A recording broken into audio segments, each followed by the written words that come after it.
السلام علیکم ورحمۃ اللہ تعالی وبرکاتہ۔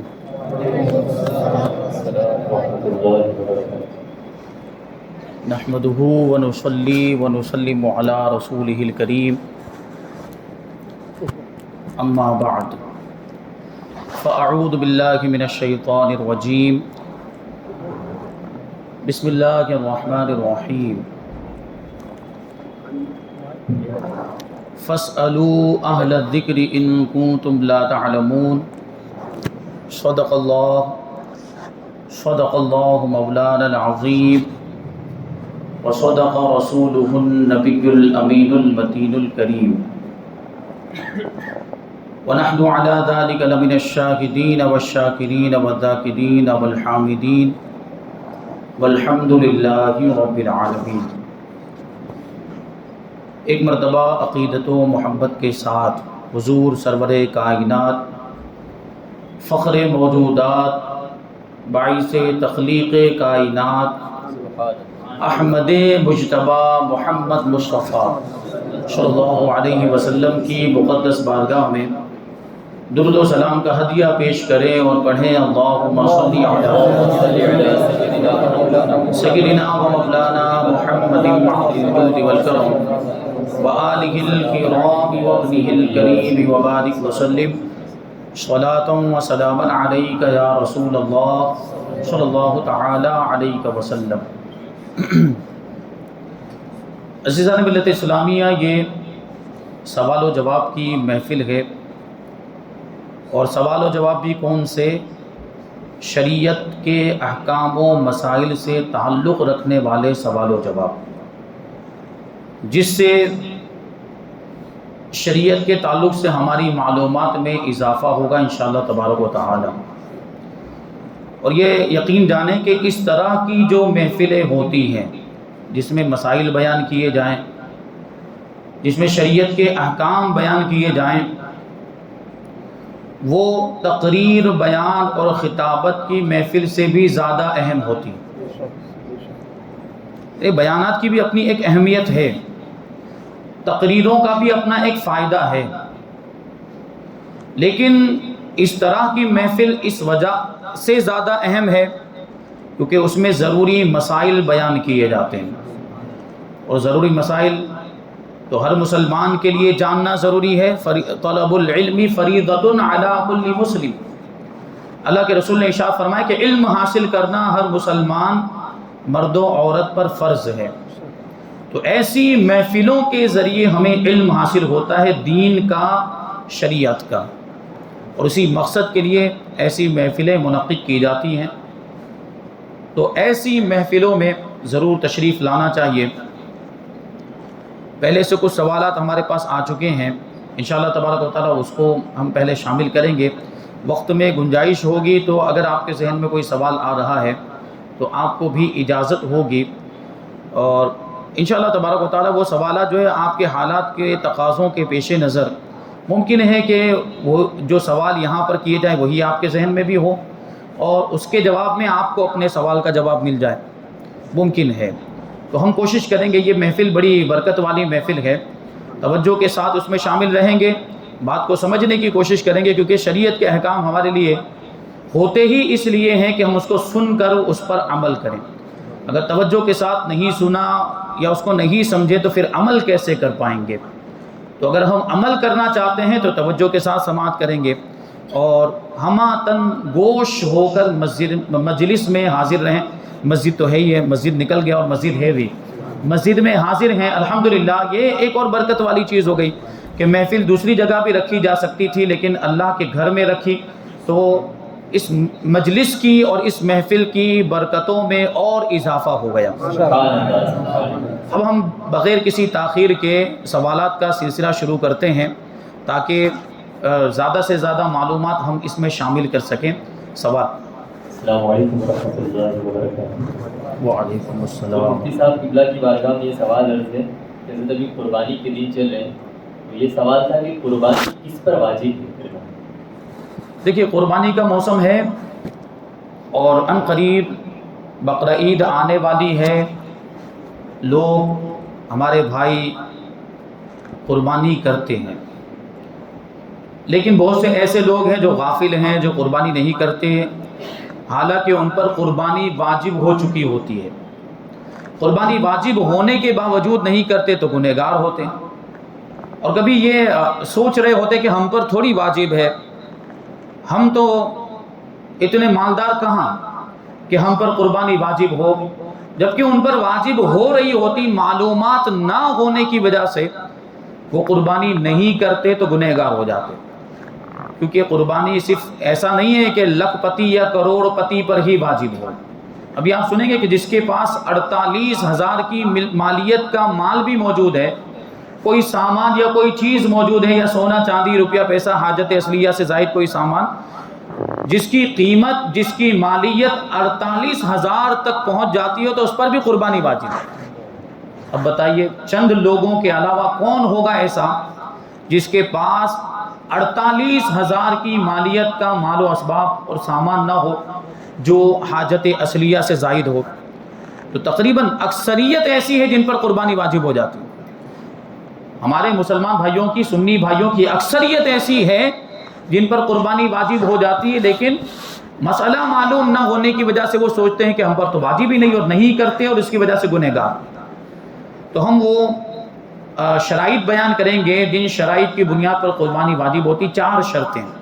پہلی شرط ہے مسلمان ہونا، کیونکہ کافر کا قربانی سے کیا لینا دینا۔ پہلی شرط ہے مسلمان ہونا۔ دوسری شرط ہے مقیم ہونا، یعنی آدمی مسافر نہ ہو، سفر میں نہ ہو، اور سفر سے مراد یہاں پر شرعی سفر ہے۔ شرعی سفر یعنی 92 کلومیٹر یا اس سے زیادہ کا سفر۔ اگر اتنے سفر کے ارادے سے کوئی اپنی آبادی سے باہر نکل جائے، اپنی بستی سے، اپنے شہر کی بستی سے، آبادی سے باہر نکل جائے تو وہ مسافر ہو جاتا ہے۔ تو مقیم ہونا یہ دوسری شرط، یعنی آدمی اپنے وطن اصلی میں موجود ہو، جیسے شہر صورت ہمارا وطن اصلی، ہم اس میں اگر موجود ہیں تو ہم یہاں مقیم ہیں۔ یا مان لیجئے کہ یہاں سے کہیں سفر کر کے گئے، لیکن جہاں گئے وہاں ہم نے 15 دن یا اس سے زیادہ ٹھہرنے کا مستقل ارادہ کر لیا، تو اب وہاں بھی ہم مقیم ہو گئے۔ مثال کے طور پر یہاں سے احمد آباد چلے گئے، اور احمد آباد میں 15 دن یا اس سے زیادہ ٹھہرنے کا ارادہ ہے، تو اب ہم مقیم ہو گئے۔ تو یہ دوسری جو شرط ہے وہ ہے مقیم ہونا، یعنی آدمی مسافر نہ ہو، چونکہ مسافر پر قربانی واجب نہیں ہے۔ اور تیسری جو شرط ہے وہ ہے مالک نصاب ہونا، جو آدمی مالک نصاب نہیں ہے اس پر قربانی واجب نہیں۔ اب یہ قربانی کا جو نصاب ہے اور زکوٰۃ کا جو نصاب ہے اس میں تھوڑا سا فرق ہے، 2 چیزوں کا فرق ہے، انشاءاللہ اس کو ہم آگے تفصیل سے بیان کریں گے۔ تو یہ تیسری شرط ابھی ذہن میں رکھیں کہ مالک نصاب ہو، جو مالک نصاب نہیں ہے اس پر قربانی واجب نہیں، اور یہ بنیادی شرط ہے، کیونکہ مسلمان ہیں، مقیم، عام طور پر تو یہ چیزیں تو پائی جاتی ہیں۔ مسافر آدمی سفر بہت کم کرتا ہے کبھی کبھی، اور قربانی کے ایام میں عام طور پر کوئی سفر نہیں کرتا، بہت کم لوگ سفر کرتے ہیں، اور اللہ تبارک و تعالیٰ جن کو حج کی سعادت عطا فرماتا ہے تو وہ پھر مسافر ہوتے ہیں، اور پھر وہ تو بڑا برکت والا سفر، اس سے بہتر اور کون سا سفر ہوگا کہ اللہ کے رسول کی بارگاہ میں حاضری ہوتی ہے اور اللہ کے در کی زیارت نصیب ہوتی ہے، آدمی حج ادا کرتا ہے، یہ کتنی بڑی سعادت کی بات ہے۔ تو حاجی عام طور پر یہاں سے جانے والے وہ مسافر ہوتے ہیں۔ تو وہ حاجی کی بات آ گئی تو یہ سوال بھی اکثر آتا رہتا ہے کہ حاجی پر قربانی واجب ہے کہ نہیں، یہ والی قربانی، بقرہ عید والی قربانی، ورنہ وہ حج والی قربانی تو کرنی ہے ان کو۔ یہاں سے جانے والے عام طور پر حج تمتع کرتے ہیں۔ حج کی 3 قسمیں ہیں، حج افراد، حج قران اور حج تمتع۔ ابھی ہم اس کی تفصیل نہیں بیان کریں گے، حج تمتع کو لے کر چلیں، کیونکہ عام طور پر ہندوستان، پاکستان، بر صغیر کے لوگ حج تمتع ہی کرتے ہیں۔ حج تمتع کا مطلب یہ ہوتا ہے کہ یہاں سے عمرہ کا احرام باندھ کے جاتے ہیں، عمرہ کی نیت کر کے جاتے ہیں، وہاں جانے کے بعد عمرہ کر کے احرام کھول دیتے، حلق کروا کے، تقصیر کروا کے، اور پھر اس کے بعد جب حج کے ایام آتے ہیں تو حج کا پھر سے احرام باندھتے ہیں حج کی نیت سے، تو اس کو تمتع کہا جاتا ہے۔ تو تمتع میں اور قران میں وہ حج کی قربانی واجب ہوتی ہے، تو وہ قربانی تو ان کو کرنی ہی کرنی ہے۔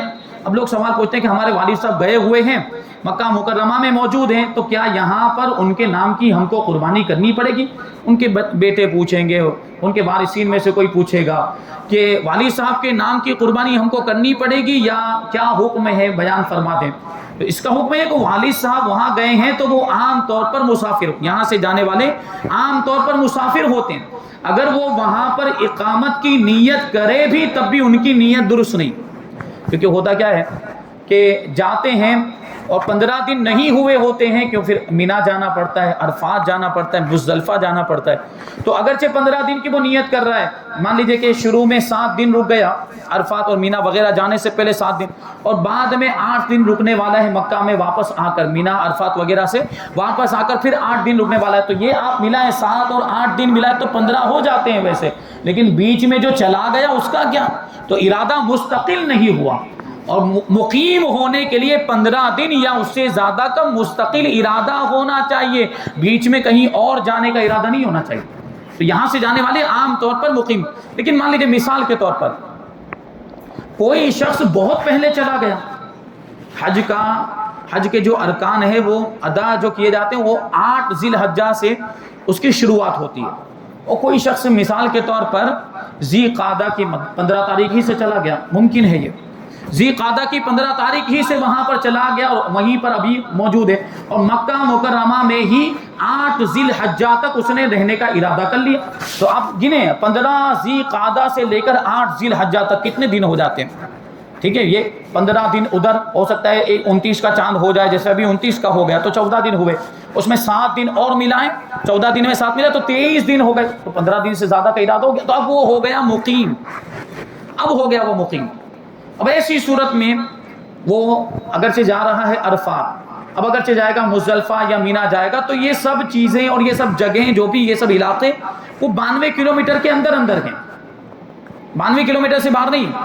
ایک بار آدمی مقیم بن جاتا ہے تو اب اس کا جو وطن اقامت ہے، وطن اقامت کے باطل ہونے کے لیے دوسرا سفر شرعی ضروری ہوتا ہے، یعنی ابھی ایک جگہ پہ 15 دن کا ارادہ کر لیا اس نے، یا 15 دن سے زیادہ کا ارادہ کر لیا، اب اگر دوبارہ وہ یہ سوچے کہ میں مسافر کب بنوں گا، تو وہ دوسری مرتبہ شرعی سفر کرے، وہاں سے بھی جہاں وہ مقیم ہو گیا ہے وہاں سے شرعی سفر کے ارادے سے نکلے، تب جا کے وہ مسافر ہوگا۔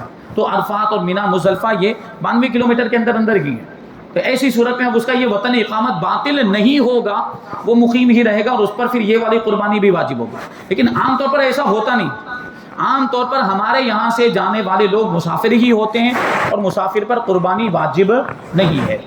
اب وہ جو چوتھی شرط ہے وہ ہے بالغ ہونا، نابالغ پر قربانی واجب نہیں، یعنی نابالغ کے اوپر بھی واجب نہیں، اور نابالغ کی طرف سے اس کے والد پر بھی واجب نہیں، کیونکہ یہاں پہ ایک شبہ یہ ہو جاتا ہے کہ جیسے صدقہ فطر کا مسئلہ ہے جس کو ہم لوگ فطرہ کہتے ہیں، صدقہ فطر میں نابالغ اولاد کی طرف سے باپ کو صدقہ فطر دینا ضروری ہے، نابالغ اولاد کی طرف سے باپ پر صدقہ فطر واجب ہوتا ہے، اور صدقہ فطر کا اور قربانی کا نصاب سیم ہے، اس لیے کوئی سوچ سکتا ہے کہ صدقہ فطر جب نابالغ اولاد کی طرف سے باپ پر واجب ہے تو قربانی بھی واجب ہونی چاہیے، اس لیے فرمایا کہ ہمارے مذہب کے مطابق، حنفی مذہب کے مطابق نابالغ بچوں پر قربانی نہیں ہے، اور ان کی طرف سے ان کے والد پر بھی قربانی نہیں ہے۔ اب نصاب کی بات کرتے ہیں جلدی۔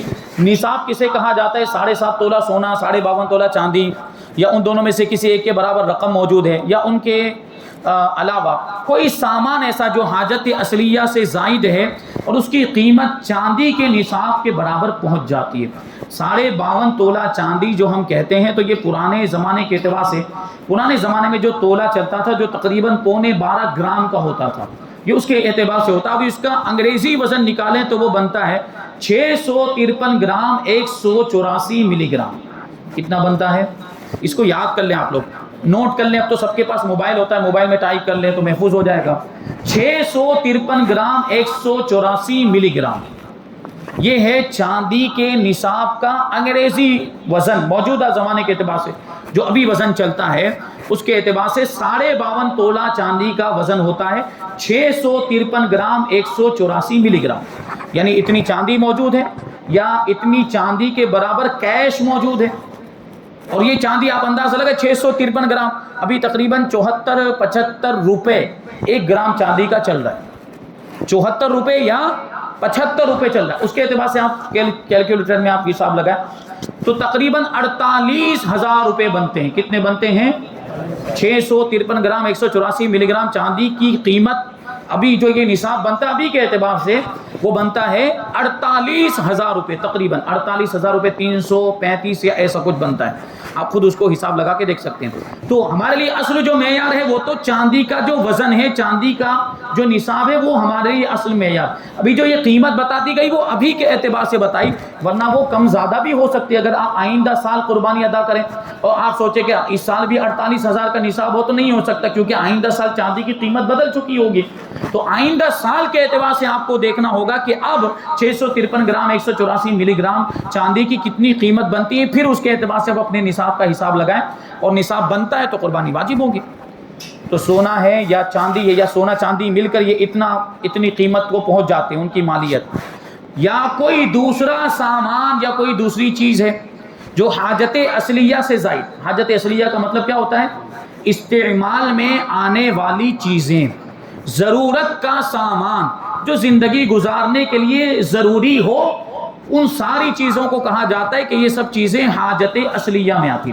جیسے سواری بھی زندگی کی ضروریات میں سے ہے، اور خانہ داری کا سامان، گھر کے اندر جو سامان استعمال ہوتا ہے، جیسے چولہا ہے، برتن ہے، تکیہ ہے، بستر ہے، اس طرح کی چیزیں جو استعمال میں آتی ہیں تو وہ سب حاجت اصلیہ میں آئیں گی۔ اور بھی بہت ساری چیزیں جو زندگی گزارنے کے لیے جن کی ضرورت پڑتی انسان کو، اور اگر وہ چیزیں نہ ہو تو زندگی دشوار ہو جائے، زندگی تکلیف میں ہم پڑ جائیں، اس کی وجہ سے وہ چیزیں نہ ہو، تو ان ساری چیزوں کو کہا جاتا ہے کہ وہ چیزیں حاجت اصلیہ میں آتی ہیں۔ ان کے علاوہ جو چیزیں ہیں وہ حاجت اصلیہ سے باہر ہوں گی۔ اگر کوئی ایسی چیز جو حاجت اصلیہ سے باہر ہو، اس کی قیمت اتنی بن جاتی، 48,000 کے آس پاس اس کی قیمت پہنچ جاتی ہے، تو آدمی پر جس کی وہ ملکیت میں ہے قربانی واجب ہو جائے گی۔ اور یا تو کیش موجود ہے اور کسی طرح کا کوئی قرضہ اور دین وغیرہ نہیں ہے تو قربانی واجب ہو جائے گی۔ قربانی کے نصاب میں اور زکوٰۃ کے نصاب میں دو طرح کا فرق ہے۔ زکوٰۃ کے اندر آپ نے سنا ہوگا کہ مال نامی ہونا شرط ہے۔ زکوٰۃ جو واجب ہوتی ہے وہ مال نامی میں واجب ہوتی ہے۔ مال نامی وہ 3 قسم کا مال ہے: سونا چاندی، روپیہ پیسہ، مال تجارت، یعنی وہ سامان جس کی ہم خرید و فروخت کرتے ہیں۔ اور تیسرے نمبر پر جانور، یعنی وہ بھی ایسے جانور جو سال کے اکثر حصے میں چرائی پر پھرتے ہوں، وہ جانور۔ تو یہ 3 قسم کے مال ہیں، زکوٰۃ انہی 3 قسم کے مالوں میں واجب ہوتی ہے۔ ان کے علاوہ اگر کوئی دوسرا مال ہے تو اس میں زکوٰۃ واجب نہیں ہوتی، لیکن قربانی میں ایسا نہیں ہے۔ قربانی کے اندر مال نامی بھی دیکھا جائے گا اور مال غیر نامی بھی دیکھا جائے گا، یعنی مال نامی یا مال غیر نامی سب مل کر جو حاجت اصلیہ سے زائد ہو اور دین وغیرہ سے فارغ ہو، سب مل کر اگر یہ کیا بتائیں 48,000 تک پہنچ جاتا ہے تو قربانی واجب ہو جائے گی۔ 52.5 تولہ چاندی، 653 گرام 184 ملی گرام تک اگر اس کی قیمت تک یہ کوئی سامان بھی پہنچ جاتا ہے تو اس پر بھی قربانی واجب ہوگی۔ اگر کسی کے پاس ایکسٹرا موبائل ہو، جیسے ایک موبائل یوزنگ کا ہے، اس کے بعد دوسرا ایکسٹرا اور موبائل ہے، تو کیا وہ ہو جاتا ہے؟ وہی بات آ رہی ہے، آپ تھوڑا صبر کریں۔ تو وہی بات میں عرض کر رہا تھا کہ حاجت اصلیہ سے زائد، تو حاجت اصلیہ کا مطلب آپ کو بتا دیا گیا کہ جو چیزیں ضرورت کی ہیں، جو چیزیں استعمال میں آنے والی ہیں۔ اب جو چیز ضرورت سے زائد ہوئی وہ حاجت اصلیہ میں نہیں ہے۔ ان کے سوال کا جواب ہو گیا۔ ایک موبائل تو چلو ضرورت ہے، لیکن ایک سے زیادہ موبائل، اس کی کیا ضرورت؟ جب ایک موجود ہے تو ایک جو ایکسٹرا موبائل ہے وہ ضرورت سے زائد ہو گیا۔ اب ہاں، آپ کے ذہن میں پھر یہ بات نہ آئے، کیونکہ میں نے یہ پہلے ہی عرض کر دیا کہ زکوٰۃ میں مال کا نامی ہونا شرط ہے، یہاں مال کا نامی ہونا شرط نہیں، اس لیے ہم جو ایکسٹرا موبائل ہے اس کو بھی نصاب میں شامل کر رہے ہیں، ورنہ اس پہ زکوٰۃ نہیں ہوگی۔ اگرچہ 10-15 موبائل ہوں، لیکن چونکہ موبائل یہ مال نامی نہیں ہے، اس لیے موبائل پر زکوٰۃ نہیں۔ زکوٰۃ کا جہاں تک مسئلہ ہے وہ الگ ہے۔ یہ قربانی کا معاملہ اگر آئے گا تو قربانی کے اندر ایکسٹرا موبائل جو استعمال میں نہیں آتا یا جو ضرورت سے زیادہ ہے، کیونکہ ایک موبائل سے آدمی کی ضرورت پوری ہو جاتی ہے، تو ایک سے زیادہ موبائل رکھا ہے مطلب ضرورت سے زیادہ ہے، تو اب اس کو نصاب میں شمار کریں گے۔ اسی طریقے سے میں مثال دینے جا رہا تھا کہ ایک آدمی، اس کے پاس ایک مکان ہے جس میں وہ رہتا ہے، اس کے گھر والے رہتے ہیں، لیکن اس کے ساتھ ہی اس کے پاس ایک ایکسٹرا مکان ہے جو اس نے کرائے پر دیا ہوا ہے۔ تو اب جو ایکسٹرا مکان ہے وہ کرائے پر دیا ہوا ہے، تو کرائے پر کسی مکان کو دینا یہ حاجت میں نہیں آتا۔ جو جس میں رہ رہا ہے وہ حاجت میں آئے گا، تو جو ایکسٹرا مکان وہ حاجت سے زائد ہو گیا، وہ ضرورت سے زائد ہو گیا، تو اس پر بھی قربانی واجب ہوگی۔ اسی طریقے سے اگر کسی کے پاس زمین ہے، کسی کے پاس پلاٹ ہے، اور ظاہر سی بات زمین اور پلاٹ کی قیمت تو کتنی لاکھوں میں ہوتی ہے، تو اس پر بھی قربانی واجب ہوگی۔ اگرچہ زمین پر، اگرچہ پلاٹ پر، خالی پلاٹ پڑا ہوا ہے، اس پر زکوٰۃ واجب نہیں ہوتی، لیکن قربانی واجب ہوگی، کیونکہ وہ زمین اور پلاٹ یہ مال نامی میں نہیں آتا۔ تو یہ جو پوائنٹ ہے، یہ جو باریکی ہے، اس کو ذہن میں رکھتے ہوئے چلے تاکہ آپ مس گائیڈ نہ ہونے پائیں۔ تو آپ سوچیں گے کہ یہ موبائل کی وجہ سے قربانی واجب کہہ رہے ہیں تو پھر زکوٰۃ بھی تو ہونی چاہیے، تو کیوں نہیں ہے اس کی وجہ بتا دی گئی، ٹھیک ہے، کیونکہ وہ جو موبائل وہ مال نامی میں نہیں آتا۔ اب اس کے علاوہ ایک بات اور یہ ہے، یہ تو ایک فرق بیان کر دیا گیا کہ زکوٰۃ میں مال کا نامی ہونا شرط ہے اور قربانی میں مال کا نامی ہونا شرط نہیں ہے۔ زکوٰۃ کے نصاب میں اور قربانی کے نصاب میں دوسرا جو فرق ہے وہ یہ ہے کہ زکوٰۃ میں سال گزرنا بھی شرط ہے۔ جیسے کوئی ابھی آج 6 ذی الحجہ ہے، تو آج کوئی مالک نصاب بنا، اس سے پہلے وہ شریف فقیر تھا، مالک نصاب نہیں تھا، آج کے آج ہی وہ مالک نصاب بنا ہے، تو فوراً اس پر زکوٰۃ واجب نہیں ہو جاتی کہ آج کے آج ہی ادا کرے، نہیں، ایک سال گزرے، ایک سال گزرنے کے بعد آئندہ سال یعنی 1445 کے ذی الحجہ کا مہینہ آئے اور اس کی 6 تاریخ آئی اور 6 تاریخ کو وہ مالک نصاب تھا، تو زکوٰۃ واجب ہوگی۔ اگر 6 تاریخ سے پہلے ہی اگر اس کا نصاب ختم ہو گیا تو زکوٰۃ واجب نہیں۔ سال گزرنا ضروری، نصاب کے اوپر سال گزرنا ضروری ہے، تب جا کے زکوٰۃ واجب ہوتی ہے۔ لیکن قربانی میں ایسا نہیں ہے۔ قربانی میں اگر قربانی کے دنوں میں، قربانی کے ایام میں بھی کوئی مالک نصاب ہو جاتا ہے تو قربانی واجب ہو جائے گی۔ مثال کے طور پر پہلے دن مالک نصاب نہیں تھا اور دوسرے دن مالک نصاب ہو گیا، تو قربانی کے 3 دن ہوتے ہیں، 10ویں ذی الحجہ کی صبح صادق سے لے کر 12ویں کے غروب آفتاب تک وقت رہتا ہے، یہ تو سب جانتے ہیں تقریباً۔ تو یہ 3 دن کا وقت رہتا ہے۔ پہلے دن وہ شریف فقیر تھا اور دوسرے دن مالک نصاب بن گیا۔ آپ کہیں گے کہ ایک ہی دن میں وہ مالدار کیسے ہو گیا، ایک ہی دن میں مالک نصاب کیسے بن گیا؟ یہ تھوڑی ناممکن بات لگتی ہے یا عقل میں آنے والی بات نہیں معلوم ہوتی کہ ایک ہی دن میں کوئی مالک نصاب۔ بھائی اس کی صورتیں ہو سکتی، کسی نے تحفہ دے دیا، کسی نے 50,000 روپے لا کے دے دیے، تجھے دیا، میں نے مالک بنایا، حالانکہ کوئی جلدی اتنا 50,000 کا تحفہ نہیں دے گا، اتنا بڑا تحفہ کون دے گا؟ لیکن بہرحال اگر کسی نے تحفہ دے دیا تو مالک نصاب بن جائے گا کہ نہیں بن جائے گا؟ مالک ہو گیا۔ اس کی ایک صورت اور میں آپ کو بتاؤں کہ وہ کیسے مالک نصاب بن سکتا ہے۔ خدا نہ خواستہ جب عید کا پہلا دن تھا اس کے والد صاحب حیات تھے، لیکن جب عید کا دوسرا دن آیا خدا نہ خواستہ صبح کے وقت اس کے والد صاحب کا انتقال ہو گیا۔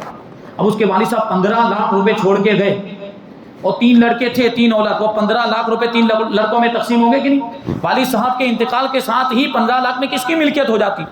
وارثوں کی ملکیت ہو جاتی کہ نہیں؟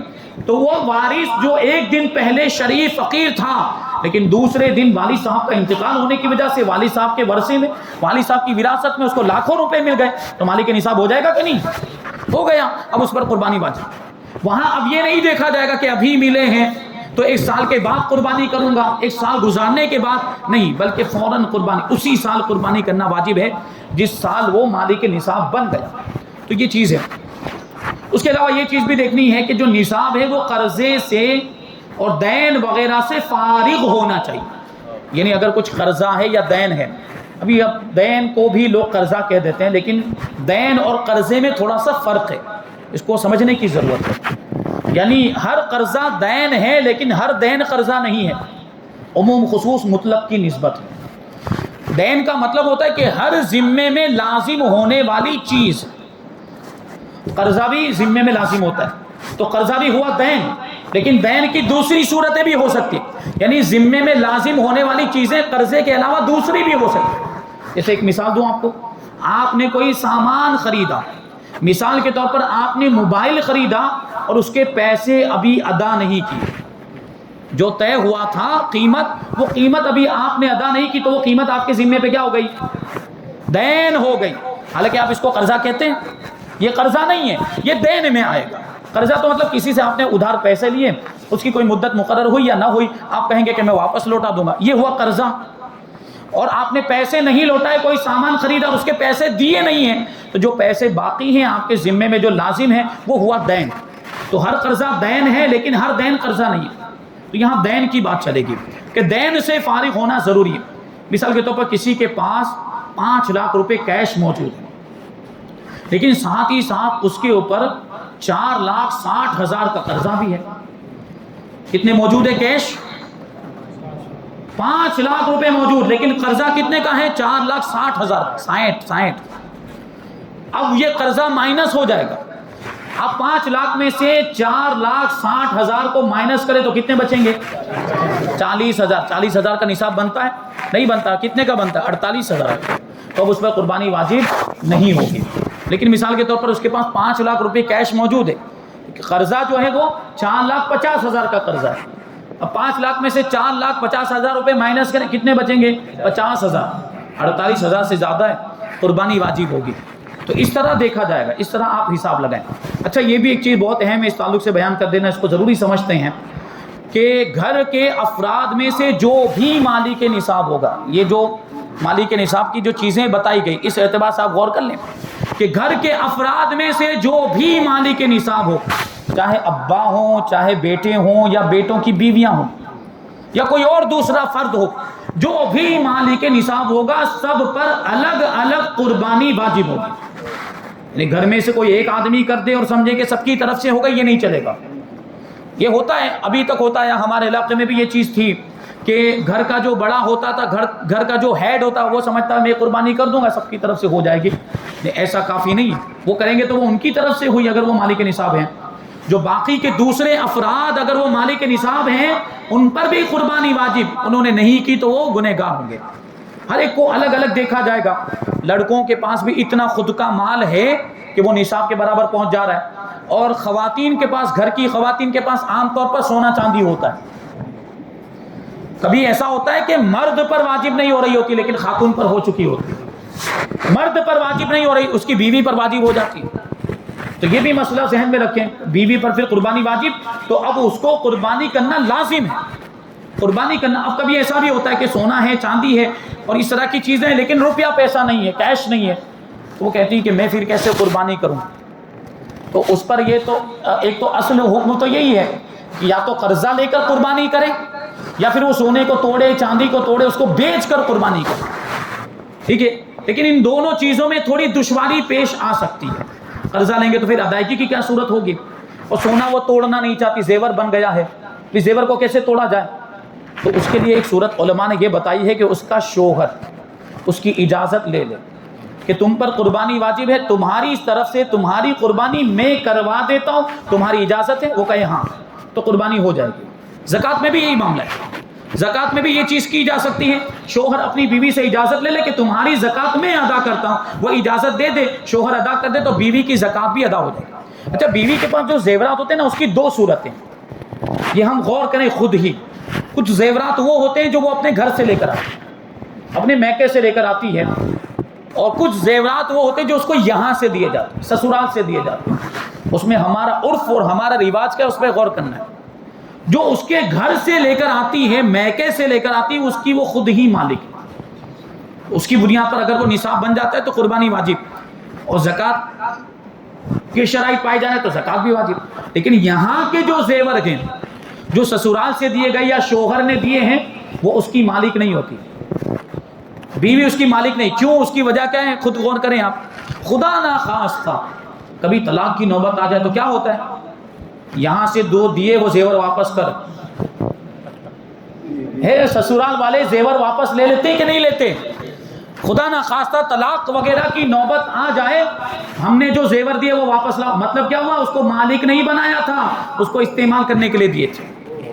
تو ان زیورات کی بنیاد پر اگر اتنے ہی زیور, گھر سے کچھ بھی نہیں لے کر آئی, اتنے ہی زیور ہو تو اس پر پھر قربانی واجب نہیں ہوگی, اب وہ تو شوہر کے ہیں, تو اب اس کی وجہ سے شوہر پر قربانی یا زکوٰۃ وغیرہ کے معاملات ہوں گے. تو یہ خود آپ کو دیکھنا ہے, اس میں غور کرنا, بڑا باریک مسئلہ ہے. تو یہ چیز, یہ 2 طرح کے فرق ہو گئے, اور یہ آپ نے شرائط جان لی. کہ سب سے پہلے نمبر پر کیا ہے مسلمان ہونا، دوسرے نمبر پر مقیم ہونا، تیسرے نمبر پر مالک نصاب ہونا. مالک نصاب کی تفصیل تقریباً ساری بیان کی جا چکی. اور پھر چوتھے نمبر پر بالغ ہونا. یہ شرائط آپ دیکھ لیں جس کے اندر یہ شرائط پائے جاتے ہیں اس پر قربانی واجب. اور میں نے 48,000 کا نصاب بتایا، اس کے اعتبار سے ہر آدمی غور کرے. تقریباً اکثریت ایسی ہے جن کے پاس جو کماتے کھاتے پیتے گھر سے تعلق رکھتے ہیں ان کے پاس اتنا تو جمع ہوتا ہی ہے. یا حاجت اصلیہ سے زائد قربانی میں، کیونکہ ہو سکتا ہے چلو زکوٰۃ واجب نہ ہو رہی ہو کیونکہ وہاں مال نامی ہونا شرط ہے، لیکن قربانی میں ایسا ہوتا ہے کہ اگرچہ زکوٰۃ واجب نہیں ہو رہی ہوتی ہے لیکن قربانی واجب ہو جاتی. جیسے انہوں نے سوال پوچھا وہ موبائل کے بارے میں کہ موبائل ابھی کو 40,000 کے لوگ رکھتے ہیں، 45,000 کا موبائل بھی رکھتے ہیں. 2 موبائل رکھے ہوئے ہیں، ایک موبائل وہ استعمال کر رہے ہیں تو چلو وہ حاجت میں آ گیا. دوسرا موبائل 40,000 کا انہوں نے رکھا ہوا جو حاجت سے زائد 40,000 کا موبائل، اور دوسرا ان کے پاس 10,000 روپے کیش موجود. 40,000 اور 10,000 روپے ملائے 50,000 ہو گئے، قربانی واجب ہو جائے گی. اسی طریقے سے گھر میں سجاوٹ کا سامان ہوتا ہے، سجاوٹ کا سامان تو حاجت میں نہیں ہے. ابھی وہ سجاوٹ کا سامان نہیں ہوگا تو کیا آدمی کی زندگی دشوار ہو جائے گی؟ کچھ نہیں فرق پڑے گا. تو وہ حاجت اصلیہ میں نہیں آتا، اس کو بھی نصاب میں شمار کریں گے، سجاوٹ کے سامان کو بھی. گھر میں کچھ برتن ایسے ہوتے ہیں جو کبھی بھی استعمال میں نہیں آتے، پورے سال کبھی بھی استعمال میں نہیں آتے، تو وہ بھی حاجت اصلیہ میں نہیں آئیں گے کیونکہ استعمال میں ہی نہیں آ رہے، مطلب ان کی ضرورت ہی نہیں ہے.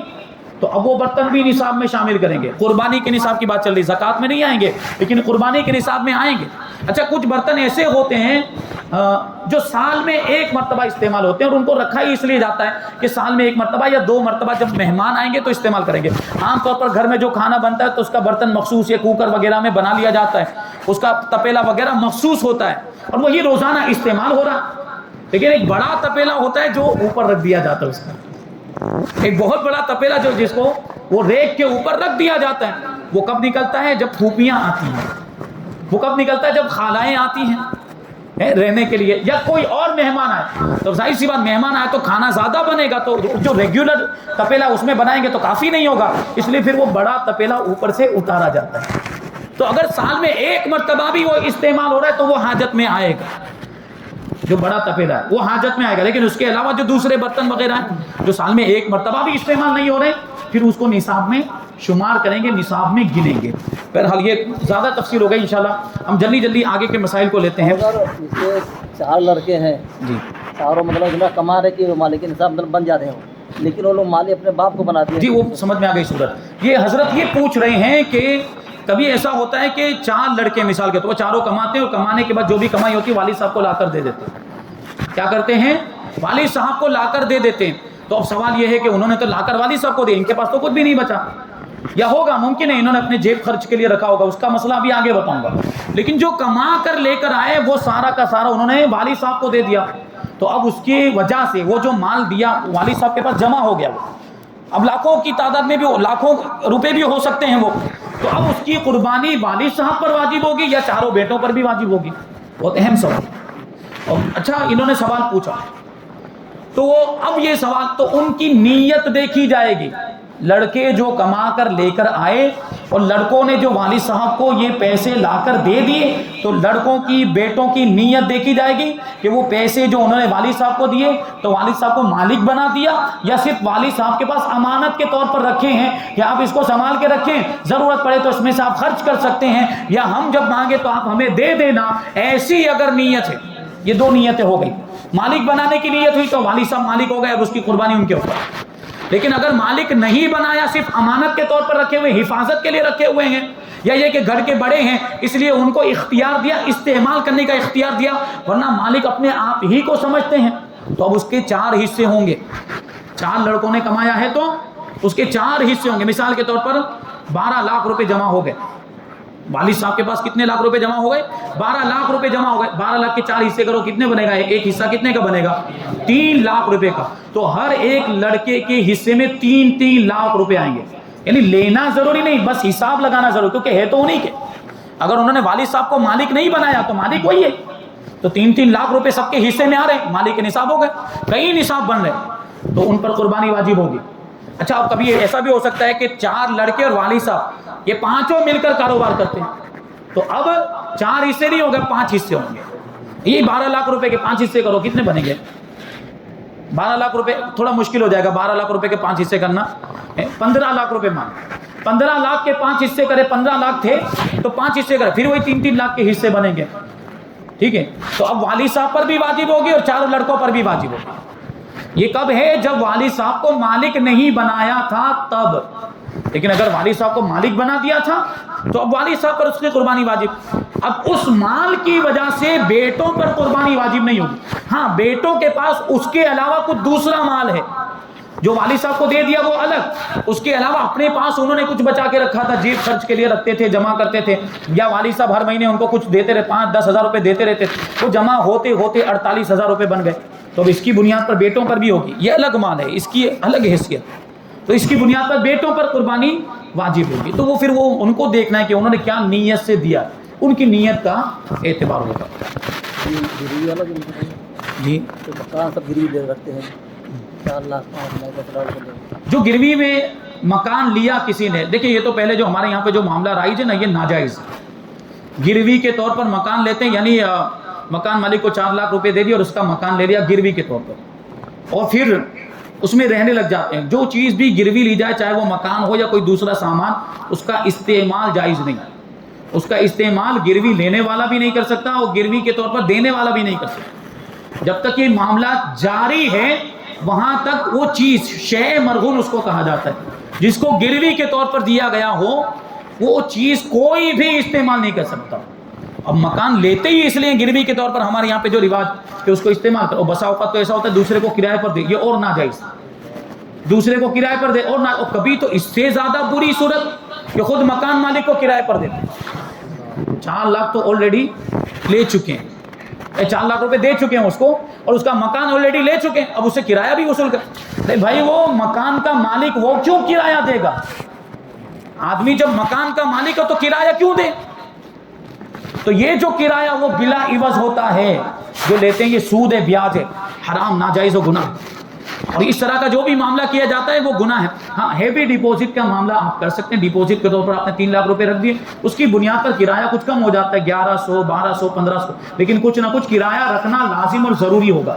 ہیوی ڈپوزٹ میں اس طرح مکان لیے جا سکتے ہیں. تو ان کا حضرت کا جو سوال وہ یہ ہے کہ یہ 4 لاکھ روپے دے کر جو کسی کا مکان لیا تو وہ 4 لاکھ روپے اس کے پاس ہیں، تو اس کے اوپر قربانی واجب ہوگی کہ نہیں؟ اس نے 4 لاکھ روپے دیے ہیں، یہی سوال ہے نا. تو دینے والے پر قربانی واجب ہوگی کہ نہیں؟ تو ظاہر سی بات، جو 4 لاکھ روپے دیے اس کا مالک کون ہے؟ اس پر آپ غور کریں، خود ہی پتہ چل جائے گا. دینے والا مالک ہے، وہ جب چاہے جب وصول کر لیتا ہے کہ نہیں، اے میرے پیسے لاؤ، تمہارا مکان لے لو. تو مالک یہی ہے جس نے دیے ہیں، تو اس پر قربانی واجب ہوگی. اس مال کی وجہ سے وہ مالک نصاب بنے گا اس کی بنیاد پر. اسی طرح قرض کا بھی معاملہ کہ کسی کو قرض کے طور پر پیسے دیے ہوئے ہیں، تو قرض دینے والا اس کا مالک ہوتا ہے. جو مال اس نے قرضے کے طور پر دیے ہیں اور وہ اگر نصاب کے برابر پہنچ جاتا ہے تو اس پر بھی قربانی واجب ہوگی. اس کی کوئی صورت ہے جو گروی رکھتے ہیں لوگ، کوئی ہیوی ڈپوزٹ والی صورت بتا دی نا کہ اسی مطلب تھوڑا فائدہ کم ہوگا لیکن وہ مقصد حاصل کر سکتے ہیں. کچھ کرایہ مقرر کر لیا جائے اور اس کو پھر گروی کا معاملہ نہ کہا جائے، اس کو ہیوی ڈپوزٹ کا معاملہ کہا جائے. ٹھیک ہے، اور کچھ نہ کچھ کرایہ رکھے. اب کہا جائے گا کہ انہوں نے مکان کرایہ پر لیا اور جو پیسے رکھے وہ گارنٹی کے طور پر رکھے، ضمانت کے طور پر رکھے. اب یہ مانا جائے. ایک صاحب پوچھ رہے ہیں ابھی تازہ کہ اے سی بھی ہے اور پنکھا بھی ہے، کیا شمار کیا جائے؟ وہ زمانے کے اعتبار سے یہ سب چیزیں ضرورت میں آ گئی، یہ سب حاجت میں آئیں گی. کوئی زمانہ، ایک زمانہ ایسا تھا کہ پنکھے کی کوئی ضرورت ہی نہیں تھی، ایک زمانہ ایسا کہ اے سی کا تصور ہی نہیں تھا، لیکن اب اے سی بھی وہ انسان کی بنیادی ضرورتوں میں شامل ہو گیا. اب وہ جس کی حیثیت ہوگی اس اعتبار سے وہ اے سی ہوگا، ورنہ تو ابھی بھی ہمارے کچھ بھائی ایسے ہی جن کے گھر میں اے سی نہیں ہوگا، اللہ تعالیٰ ان کو بھی ایسی برکت عطا فرمائے. تو بہرحال وہ حاجت میں آئے گا. حضرت ایک سوال یہ بھی ہے کہ جیسے آپ نے 48,000 روپے بتائے، اگر کسی پاس ڈبل کر لے 48,000 کا، تو کیا اس کو 2 حصے نکالنے ہوگے کہ ایک ہی؟ نہیں، ایک ہی. جی، انہیں کسی کے ذہن میں سوال آ سکتا ہے. ایک ہی قربانی، مالک نصاب بن گیا 48,000 سے اس کی شروعات ہوتی ہے. اب لاکھوں کروڑوں کا ہی مالک نصاب کیوں نہ بن جائے، قربانی ایک ہی واجب ہے. یہ الگ بات ہے کہ بہت زیادہ مالدار ہے تو پھر وہ اپنے مرحومین کی طرف سے بھی کرے، وہ حضور پاک صلی اللہ علیہ وسلم کے نام سے، کیونکہ حضور پاک صلی اللہ علیہ وسلم نے ہم کو قربانی کے موقع پر یاد رکھا تھا، ہمیں یاد رکھا. ہم گنہگاروں کو جب ہمارے آقا نے یاد رکھا تو ہم حضور کو کیوں نہ یاد کریں؟ اگر استطاعت ہے، اگر طاقت ہے تو حضور کے نام کا ایک حصہ ڈلوا دیں.